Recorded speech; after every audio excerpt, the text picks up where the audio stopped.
Je suis très heureuse de vous accueillir dans ce lieu que le cardinal Lustiger a voulu vraiment comme un lieu de dialogue entre la foi et la culture, les sciences et les arts. Donc le colloque Sainte-Geneviève, Histoire et Mémoire, il y a vraiment toute sa place. Et d'autant plus ce matin, puisque la mémoire de Sainte-Geneviève va y croiser aussi l'enseignement médiéval où les moines cisterciens qui habitaient en ces murs ont aussi apporté leur pierre. Voilà, nous nous réjouissons donc de cette belle collaboration entre le Collège des Bernardins et Sorbonne Université, où nous étions hier, la Bibliothèque Sainte-Geneviève, où nous serons ce soir, et l'Académie des inscriptions et des belles-lettres, où nous serons demain, sans oublier aussi le comité d'histoire de la ville de Paris, car vous avez pu admirer en entrant les magnifiques panneaux qui ont pu être accrochés aux grilles du collège grâce à la collaboration entre le Collège des Bernardins et la ville de Paris. Donc, il est temps de reprendre nos travaux et je vous souhaite à tous un très fructueux colloque.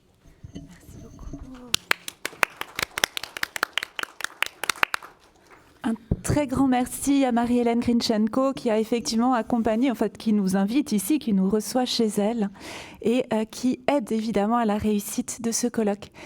Tous ceux qui ont participé à la journée d'hier ont découvert Geneviève dans son monde, puisqu'hier nous avons pu la suivre durant l'Antiquité, cette Antiquité tardive, où la politique des empereurs se révèle favorable à l'Église et permet à un réseau de cités épiscopales d'apparaître peu à peu en Gaule.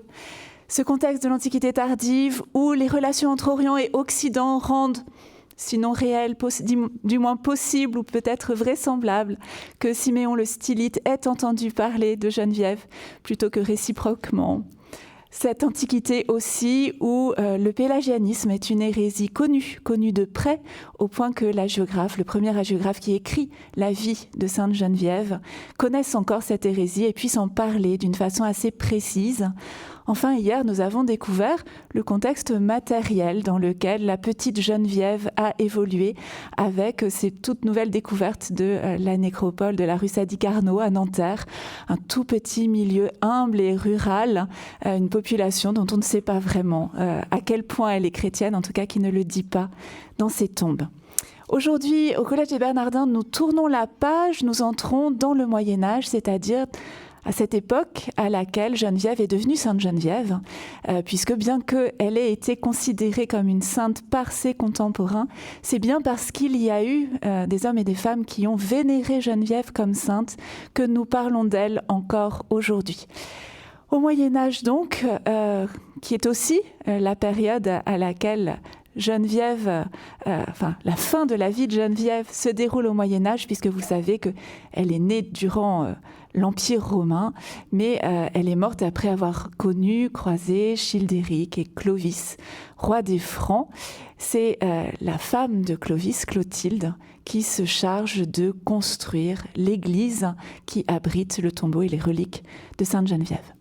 Pour nous parler de ce culte médiéval et puis moderne de Sainte Geneviève aujourd'hui, je vais donner avec grand plaisir la parole à Edina Bozocchi, qui est une historienne, spécialiste d'histoire de la sainteté, qui a principalement travaillé au sein du Centre d'études et de civilisation médiévale de Poitiers. Edina Bozocchi est tout à fait à sa place, évidemment, en tant que spécialiste de la sainteté médiévale qu'elle a étudiée à travers ses manifestations les plus tangibles, les reliques, et puis d'un point de vue surtout idéologique, l'instrumentalisation de la sainteté politique. Mais Edina Bozocchi est aussi la grande maîtresse d'œuvre d'un livre sur les saints face aux barbares. Enfin, il y a peut-être une petite tonalité autobiographique, biographique. Edina Bozocchi est la meilleure spécialiste en France d'Attila. Est-ce que ce sont presque l'une des meilleures spécialistes en France d'Attila. Peut-être les origines hongroises qui parlent, en tout cas un intérêt certain à ce moment-là. Donc Attila, les barbares, la sainteté, évidemment, c'est Edina Bozocchi qui devait nous parler des premières manifestations du culte de Geneviève à l'époque médiévale. Merci. Merci beaucoup. tout d'abord, je remercie vivement les organisateurs de m'avoir invité. C'est vraiment très honorifique pour moi. Et j'ai été invitée d'abord en tant que l'auteur d'un livre sur la légende d'Attila, mais je pensais que l'épisode de Geneviève et Attila n'était pas tout à fait suffisant pour faire toute une conférence. Et donc, j'ai élargi un petit peu sur la période médiévale. Alors, j'avais un PowerPoint, je vous précise tout de suite, qui n'est pas arrivé, et je suis vraiment désolée, mais j'essaie d'être assez didactique quand même. Alors, dans la première partie, je vais analyser avec le contexte historique cet épisode Geneviève et Attila, et je vais commencer avec une citation que peut-être tout le monde ne connaît pas de la vie ancienne de Geneviève qui vient d'être rééditée, et traduite et commentée par Marie-Céline Isaïa et Florence Bray. Et voilà, donc ça va être 2 passages que je vais citer d'après cet ouvrage.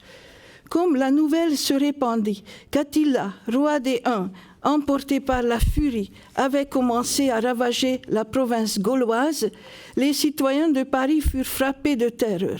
Ils s'affairèrent pour transporter leurs biens et les revenus de leurs richesses dans d'autres cités plus sûres. Geneviève fit venir leurs épouses. Elle leur conseillait de persévérer dans le jeûne, la prière et l'éveil, afin de pouvoir, comme Judith et Esther, échapper à la catastrophe annoncée. Ralliées à l'idée de Geneviève, elles pratiquèrent donc quelques jours de veille au baptistère et se livrèrent entièrement à Dieu par le jeûne et la prière, comme Geneviève l'avait conseillé. Cette dernière conseillait aussi à leur mari de ne pas emporter leurs biens hors de Paris, car le peuple en colère ravagerait ces autres cités qu'ils croyaient plus sûres, alors que Paris serait sauvé, assurait-elle, sans que les ennemis ne portent la main sur elle, grâce à la protection du Christ. C'est bien ce qui arriva. Les citoyens de Paris s'insurgèrent contre elle. Elle était manifestement un faux prophète donné à leur temps, disait-il, puisqu'elle leur interdisait de déplacer leurs biens d'une cité, pour ainsi dire perdue, vers d'autres villes plus sûres. Les citoyens en étaient donc à discuter pour savoir s'ils condamnaient Geneviève à être assommée de pierres ou noyée dans un gouffre sans fond, quand arriva depuis la ville d'Auxerre un archidiacre qui avait jadis entendu Saint-Germain rendre à Geneviève un témoignage magnifique.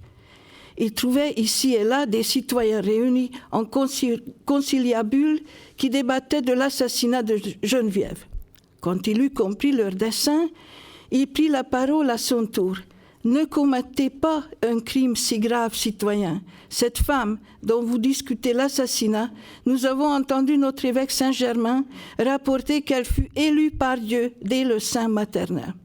Regardez, voici les eulogies que Saint-Germain lui a laissées. » Découvrant donc au témoignage de Saint-Germain, Geneviève était une des fidèles servantes de Dieu, et voyant les eulogies qui lui avaient été apportées par l'intermédiaire de l'archidiacre, les citoyens de Paris, parce qu'ils craignaient Dieu, et s'ébassaient de ce que l'archidiacre avait dit, mirent un terme à leur guet-apens. Leur dessein pervers avait disparu. Voilà la citation. Alors, ensuite, un peu plus loin, pour conclure cet épisode, l'auteur de la vie de Geneviève évoque les miracles de Saint-Martin, de Tours et de Saint-Aignan. Le premier, sans être armé, affronta l'ennemi juste avec le signe de la croix, et Aignan a prié pour que la ville d'Orléans soit sauvée. Puis il se demande, n'est-il pas juste d'honorer Geneviève, qui repoussa au loin de la même façon, par ses prières, les troupes dont on a parlé, évitant que Paris ne soit encerclé. C'est cette dernière phrase qui attribue aux prières de Geneviève l'évitement de Paris par les Huns, qui constitue la base de la légende de la sainte protectrice contre les barbares. Mais là, je vais un peu présenter le contexte historique de cet épisode. Tout d'abord, sur la campagne d'Attila en Gaule en 451. En 451, Attila et son armée, constituée de Huns et divers autres barbares alliés et assujettis, mena une expédition de grande envergure dirigée vers la Gaule. il régna depuis 435 avec son frère Bléda sur l'empire entre guillemets unique. Après avoir éliminé son frère en 445, il est devenu le seul roi. Son centre de pouvoir, sa capitale, se trouvait alors quelque part dans la grande plaine de l'actuelle Hongrie. Menant des incursions dévastatrices dans les Balkans, il exerça une pression sur l'Empire romain d'Orient, exigeant de forts tributs contre l'arrêt de ses attaques. Cependant, en 450, l'empereur Théodose II est mort et son successeur, Marcien, ne voulut plus céder au chantage des Huns. Dans le même temps, une curieuse affaire fournit à Attila un prétexte pour s'immiscer dans les affaires de l'Empire d'Occident. La sœur aînée de l'empereur Valentinien II, Honoria, fut mariée de force à un aristocrate et fut écartée du pouvoir. Au printemps 450, elle envoya un messager auprès d'Attila en lui demandant d'intervenir à son secours et lui offrant sa main. Saisissant cette occasion, le roi Hun réclama à la cour de Ravenne qu'Honoria lui soit livrée avec la moitié de l'Empire d'Occident, puisque Honoria avait reçu de son père le pouvoir sur cette partie et qu'elle en avait été privée par l'avidité de son frère. Ayant essuyé un refus, Attila prépara la guerre contre l'Occident. Au printemps 451, son armée se dirigea contre la Gaule, et non pas contre l'Italie, où se trouvait pourtant la cour impériale à Ravenne. Cet itinéraire n'est pas évident. Plusieurs explications peuvent être évoquées. Tout d'abord, la Gaule était à ce moment-là moins bien gardée militairement que l'Italie. L'armée impériale, avec le Magister Militum Aetius, se trouvait alors en Italie, de l'autre côté des Alpes. De même, en Gaule, Attila pouvait combattre non seulement les Romains, mais aussi les Francs et les Visigoths, dit Priscos, la meilleure source de l'histoire d'Attila. La principale cible semble le royaume des Visigoths. Ils étaient installés en Aquitaine depuis 418 ou 419 et ont formé un royaume avec Théodoric, leur roi, qui était le roi encore à l'époque de cette attaque d'Attila. Quand les Visigoths ont assiégé Narbonne en 435-437, ils ont été repoussés par les Romains avec l'aide des Huns, déjà. Donc. Quant au déclenchement de la campagne de Gaule par Attila, selon l'historien Jordanès, le roi des Vandales, Genseric, incita Attila avec force, cadeaux ou présents à faire la guerre aux Visigoths. Attila envoya alors des ambassadeurs auprès de Valentinien en prétendant qu'il ne voulait pas rompre l'amitié qui le liait à son empire et qu'il ne voulait mener la guerre que contre Théodoric. En même temps, il exhorta Théodoric à renoncer à son alliance avec les Romains en lui rappelant les batailles où les Visigoths avaient été livrés contre lui avec une grande sauvagerie.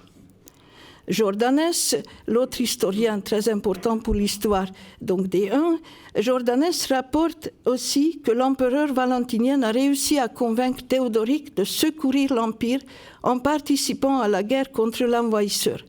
En effet, pour la bataille des champs cataloniques, en été 451, Théodoric mettra en branle une foule innombrable et emmènera avec lui ses deux fils aînés, Torismond et Théodoric. Du côté des Huns, la présence de l'armée des Ostrogoths, hostiles aux Visigoths, était déterminante. Elle fut conduite par 3 frères qui avaient plus de noblesse que le roi même et à qui ils obéissaient alors. La direction que prit l'armée d'Attila après la dévastation de Metz en avril vers Orléans appuie aussi l'hypothèse d'une attaque contre les Visigoths. Le pont sur la Loire à Orléans constituait un passage clé vers leur territoire. Dans cette direction, le chemin le plus court passait par les voies romaines de Troyes et de Sens. Assiéger Paris, donc, n'avait pas d'importance. Quant aux Francs, qui pouvaient aussi être un motif pour cette campagne en Gaule, ils étaient présents dans le nord de la Gaule, au nord de la Somme, à cette époque-là. En 448, le Magister Militum Aetius contenait leur avancée vers le sud en les battant dans l'Artois.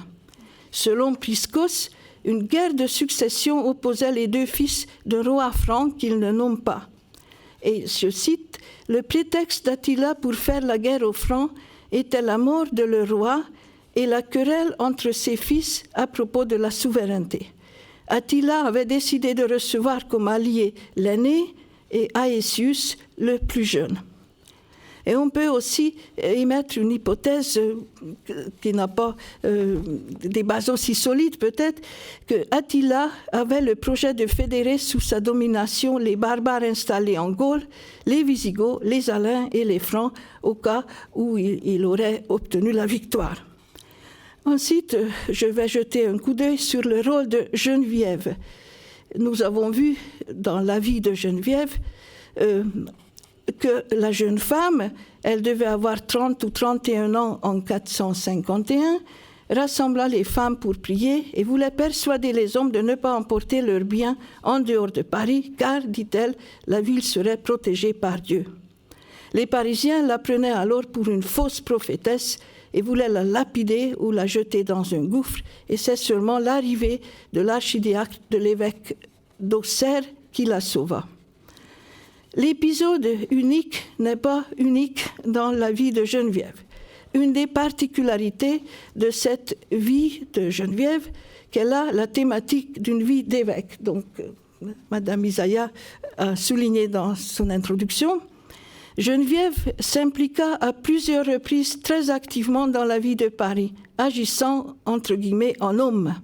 Elle prit l'initiative de la construction d'une église en l'honneur de Saint-Denis, et surveilla personnellement les travaux. Pendant le siège de la ville par les Francs, elle s'occupa du ravitaillement de la ville, sauvant ainsi les habitants de la famine.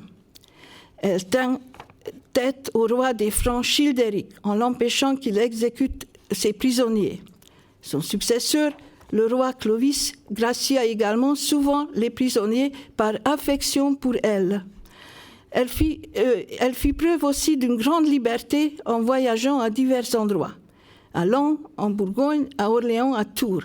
Elle partait avec plusieurs bateaux sur la Seine, à Arcis-sur-Aube, pour acheter des vivres pour les Parisiens, ainsi qu'à Meaux, où elle possédait des terres à moissonner. Tout cela semble indiquer que Geneviève avait le statut d'une personnalité publique, qu'elle était liée à la curie municipale de Paris. Issue d'une famille de haut rang, fille unique, elle a sans doute dû hériter des responsabilités qui incombaient à son père dans le gouvernement municipal. Et je cite l'étude de Martine Heinzelmann et Joseph-Claude Poulain, son implication étonnante dans les affaires publiques de la ville et son activité incessante en faveur du peuple de Paris reste en effet incompréhensible sans un lien institutionnel avec les pouvoirs publics traditionnels de la cité. Elle jouissait aussi d'une certaine autorité, du moins spirituelle et morale, en tant que vierge consacrée. Elle fut bénie, consacrée, très jeune, par l'évêque Villicus vers 437.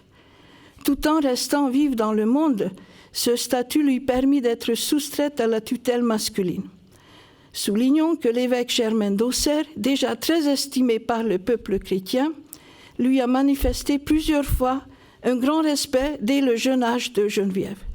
Mais c'est avant tout en raison d'une certaine vacance du pouvoir qu'elle pouvait intervenir dans la vie municipale. Quand en 451, les hommes fortunés voulaient fuir, on ne signale aucune action de l'évêque de Paris. Or, à cette époque, c'étaient souvent les évêques qui prenaient en main la défense et le ravitaillement des cités. Quelques mots aussi sur l'image de Geneviève avant de passer au deuxième point. Pour la postérité, c'est la prière de Geneviève lors de la menace unique qui reste indéniablement la marque de la sainte. Aussi bien dans l'iconographie, c'est là où j'aurais voulu montrer des images, mais vous connaissez sans doute, donc aussi bien dans l'iconographie que dans les œuvres historiques et les manuels scolaires. Juste un exemple qui est très joli.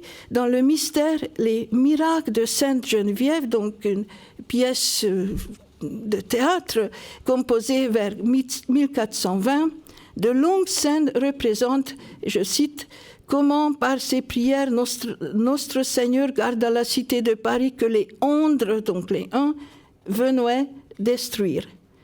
Quand le messager, trop menu, vient annoncer aux Parisiens l'approche des Huns, je cite, qui pillent, hardent et détruisent villes, châteaux, cités et forts, et que le roi Attile gaste France et détruit et pille, et s'entendent sans faillir de venir Paris assaillir, citation terminée, 3 bourgeois veulent envoyer femmes et enfants hors Paris. Mais Geneviève adresse des prières à Dieu, à la Vierge, au Saint-Pierre, Paul, Denis et Jean. Ils apparaissent tous sur la scène, vêtus de costumes bien différenciés, c'est précisé dans le manuscrit. Ils se mettent à genoux pour prier. La Vierge descend du ciel en compagnie des anges et se met aussi à prier Dieu, son Fils. Il cède finalement aux prières et envoie l'archange Gabriel pour dire à Geneviève qu'il a entendu sa requête. Geneviève remercie Dieu à genoux, puis elle s'adresse aux femmes de Paris. « Dites à vos maris qu'ils ne muent point domicile, qu'ils ne bougent de Paris, leur richesse ne leur famille, car Dieu s'y gardera la ville. » Mais les bourgeois doutent toujours et qualifient Geneviève de sorcière, de béguine, de prophète. C'est alors que l'archidiacre d'Auxerre arrive et leur déclare que Saint-Germain d'Auxerre considérait que Geneviève était une élue de Dieu et il l'avait bénie. Il appelle les bourgeois à se repentir et à se confesser. Ceux-ci s'apaisent alors et invitent l'archidiacre à boire. Deuxième point, c'est le rôle des reliques lors des attaques normandes au IXe siècle. Dès le milieu du IXe siècle, en raison des attaques vikings, les religieux des abbayes menacées mettaient à l'abri des reliques. C'est l'époque où l'on commençait à sortir des reliques de leur sanctuaire, d'abord pour les sauver, puis pour les porter en procession pour certaines occasions. En 845, les Danois remontèrent la Seine sur des petites barques et arrivèrent à Paris la veille de Pâques. Les chanoines réguliers qui desservaient l'église des saints apôtres, qui ne portaient pas encore le nom de Geneviève, située hors les murs, sortirent alors les reliques de la Sainte de son tombeau et les emportèrent à Athis puis à Dravet. De là, ils les rapportèrent en 846 et les déposèrent sur l'autel des apôtres. Lors d'une nouvelle attaque des Normands, en 856, les chanoines emportèrent de nouveau les reliques à Dravet, puis à Marisy. De là, elles furent rapportées en procession solennelle 5 ans plus tard. Mais signalons que les reliques de Saint-Germain, évêque de Paris, fondateur de l'abbaye de Saint-Germain-des-Prés en 558, furent aussi évacuées à ce moment, ce qui provoqua une grande désolation de la population. Pendant les 2 premiers raids des Vikings, si les reliques ne servirent pas à la défense de Paris, sur l'itinéraire de leur sauvetage, de nombreux miracles furent opérés. C'est seulement en 886 que la fonction des reliques est évoquée pour la défense de Paris, lors de la 3e attaque des Danois.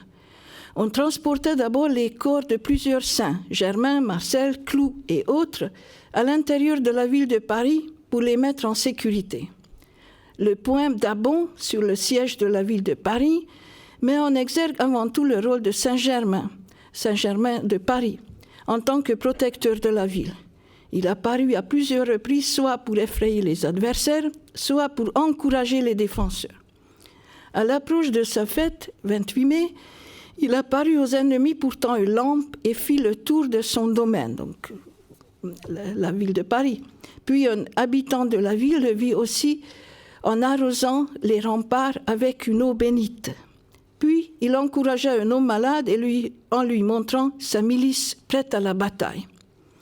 Lorsque le siège de la ville s'aggrava en juillet, on porta le corps de Geneviève, cette fois-ci à la pointe orientale de la ville, mais il n'y a pas de détails.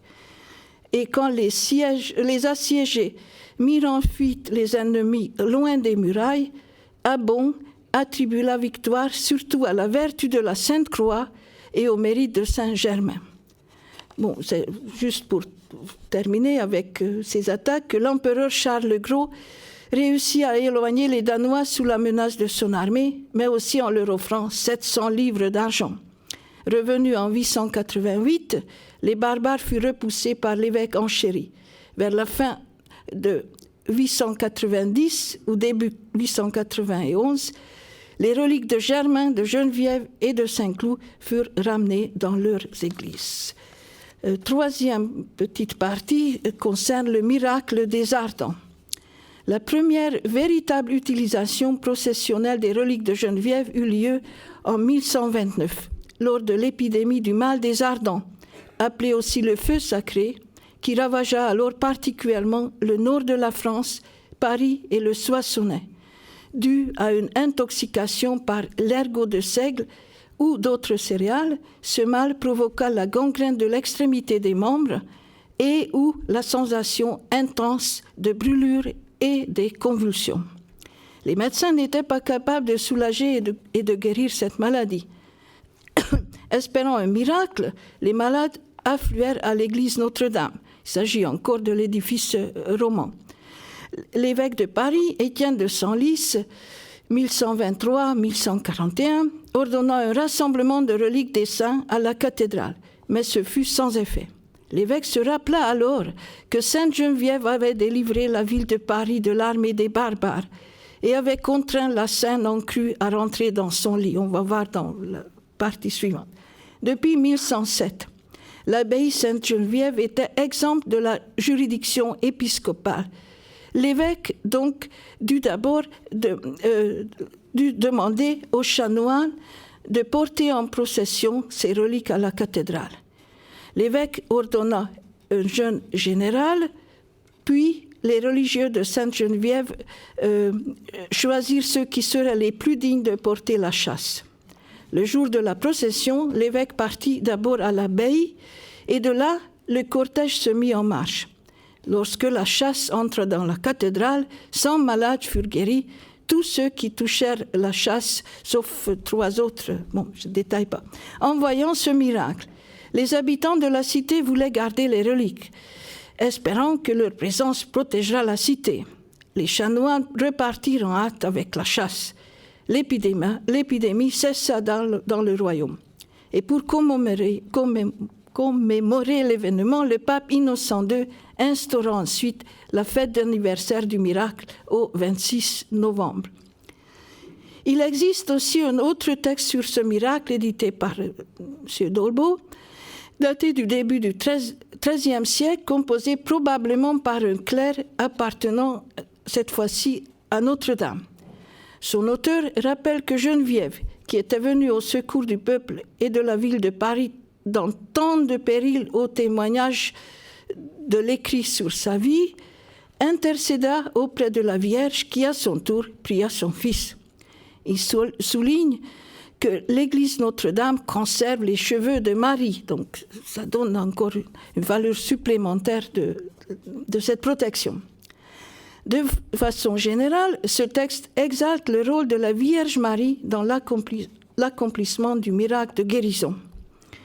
Dans les deux récits, Geneviève agit, entre guillemets, en collaboration avec la Vierge Marie.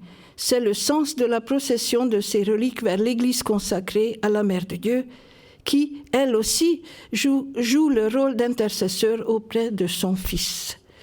Quatrième petite partie. Peut-être en la résumant un petit peu. Oui, d'accord, c'était... L'idée, c'est de garder un peu de temps pour qu'on puisse discuter. D'accord, bon. C'est très important parce qu'ensuite, pour l'époque moderne, Geneviève, protectrice contre les inondations.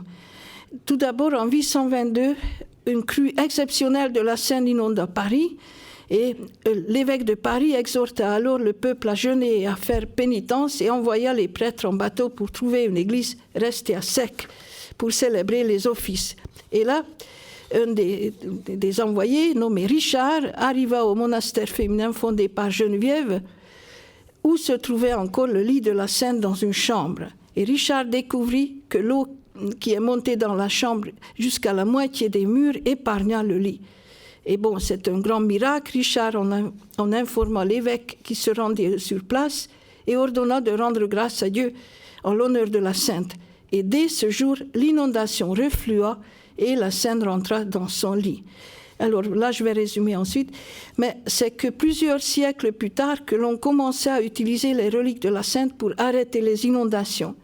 Donc au XIIIe siècle, tout d'abord en 1206, il y avait des pluies diluviennes, donc inondation de la Seine, donc Paris inondé, et donc on sort la chasse de Geneviève, on amène à Notre-Dame, et il y a, quand le corps de Geneviève entra dans Notre-Dame de Paris, la Seine se retira, il ne pleuvait plus jusqu'à ce que la terre s'assèche. Ensuite, 2 autres miracles ont eu lieu au XIIIe siècle. Dans l'un de ces miracles, il y a une colombe qui accompagne la chasse pendant son aller-retour à Notre-Dame. Et à la fin de 1236, avant Noël, la Seine se mit de nouveau à déborder et il y avait une grande inondation. Et là encore, on faisait cette procession avec sa chasse à Notre-Dame. Alors ma dernière partie, ça aurait été sur les processions. Je vais juste très légèrement évoquer parce que là, on passe en fait déjà à l'époque moderne et je voulais citer un petit peu quand même les statistiques dans l'étude de Marie-Carmen Gras, on a d'abord les processions de Geneviève, on a recensé une centaine à partir du Moyen-Âge et surtout à l'époque moderne. Et pour les statistiques, il faut marquer que les calamités météorologiques qui affectaient un large bassin parisien étaient essentiellement liées à la pluviométrie et de toutes les cérémonies organisées pour des motifs météorologiques, 46 le furent à cause des pluies continues, 25 à cause de la sécheresse, 11 à cause des inondations et le reste à cause des orages, etc. Alors, je voulais évoquer que si Geneviève devient encore intercesseur et protectrice contre les inondations, déjà dans sa vie, il y a des motifs. Par exemple, lors des moissons à Meaux, quand la pluie épargne les moissonneurs et la moisson donc dans la propriété de Geneviève. Et ensuite, encore 3 minutes à peu près, à partir du XVIe siècle, Geneviève fut évoquée surtout pour la préservation des biens de la terre et elle est devenue une sorte de dispensatrice de grains pour la cité. Là encore, il y a beaucoup de documents là-dessus et on a même changé la date des processions. De plus en plus, c'est au début de l'été, saison décisive pour la maturité des moissons, qu'on utilisait donc sa chasse. Alors, la toute petite conclusion, je ne suis pas très forte en général en conclusion, juste 3 petites phrases. Pour la postérité, l'épisode unique de la vie de Geneviève laissa une marque déterminante dans la réputation de la Sainte, dont témoignage donc les ouvrages historiques, manuels et l'iconographie. Et deuxièmement, si on regarde de près sa fonction de protectrice post-mortem par ses reliques, elle apparaît avant tout comme un intercesseur. On porte sa chasse en procession à Notre-Dame et c'est avec la Mère de Dieu que ses reliques accomplissent des miracles. Et troisième point, il faut aussi peut-être pas relativiser les processions de Geneviève, mais dire que il faut souligner que de nombreuses autres processions sillonnaient les rues de Paris en dehors de celles de Geneviève. D'abord les processions à l'occasion de certaines fêtes, comme notamment la fête d'Eux, mais aussi celles de nombreux saints dont les églises de Paris possédaient les reliques. J'ai à peu près fini.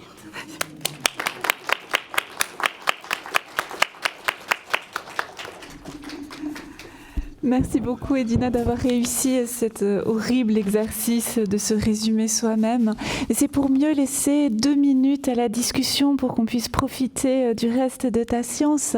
Tu nous montres que cette sainte dont la vie nous dit qu'elle était extrêmement efficace pour guérir les malades et finalement qu'elle était associée immédiatement à la sépulture des rois francs, Donc elle avait 2 spécialités, la thaumaturgie et la protection de la famille royale. C'est précisément dans ces 2 domaines-là qu'elle n'a pas réussi, puisque au Moyen-Âge, on l'utilise, en tout cas on demande son intercession pour des miracles écologiques et la protection des biens. Qu'est-ce qui s'est passé ?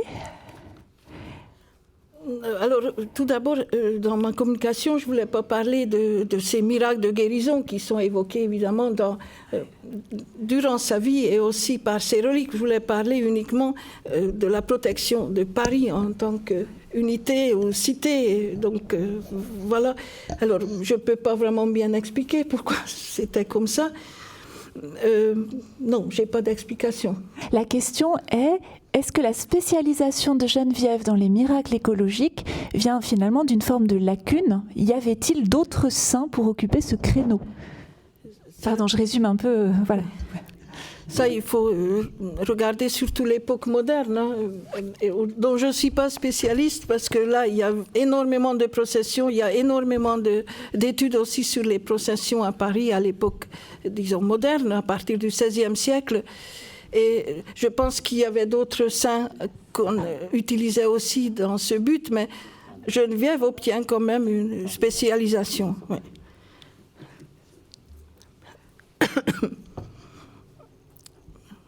Y a-t-il d'autres curiosités à satisfaire ? Oui, merci. Oui, je suis assez fascinée par ce que Geneviève a fait pour la ville de Paris, toutes ses responsabilités municipales. Et je voulais savoir si on sait quelle éducation elle a eue, quelle connaissance elle a pu avoir. Elle savait sans doute lire et écrire, mais est-ce qu'on en sait un peu plus sur sa culture personnelle, sur sa formation ? Merci. Ça, c'est... Quand vous dites elle savait sans doute lire et écrire, oui. Je n'en ai trouvé, pardon, je réponds, mais je n'en ai trouvé aucune preuve. C'est même étonnant pour qui travaille sur la sainteté médiévale qu'on dise à ce point-là peu que cette femme méditait les Écritures. Parce qu'elle les connaissait, vraisemblablement, mais j'ai envie de dire, si on peut se fier au témoignage de la géographe avec toutes les précautions qu'on doit prendre, elle les connaissait plus comme praticienne des psaumes que pour les lire, les méditer par la lectio, comme on le dirait d'une sainte du IXe siècle. Si on ajoute que donc elle est orpheline à peu près à 15 ans, on est formé avant, mais j'ai pas du tout l'impression, je parle sous le contrôle de Joseph-Claude Poulain, mais j'ai pas du tout l'impression qu'elle ait reçu une formation ni d'élite ni d'exception. Voilà. En tant que vierge consacrée, devait aussi avoir une éducation, en tout cas religieuse. Oui, c'est plutôt la formation par les pères, en tout cas par les mères en l'occurrence, vous avez compris. Mais c'est plutôt ça, c'est plutôt ce dont on a l'impression, c'est qu'elle apprend par la pratique de la religion, de la méditation, de la prière, et puis qu'elle écoute aussi ce que les clercs lui disent. Parce qu'il n'y a peut-être pas d'évêque à Paris, mais il y a un clergé nombreux et qu'elle connaît bien. Donc, pas d'autre intuition là-dessus.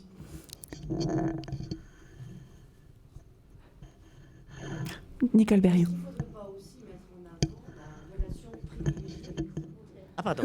Est-ce qu'il ne faudrait pas mettre en relation la relation privilégiée avec la nourrice, avec la marraine, parce qu'on sait qu'ensuite, quand elle vient à Paris, elle va chez sa marraine. On n'en sait rien, on ne sait pas du tout qui était cette femme.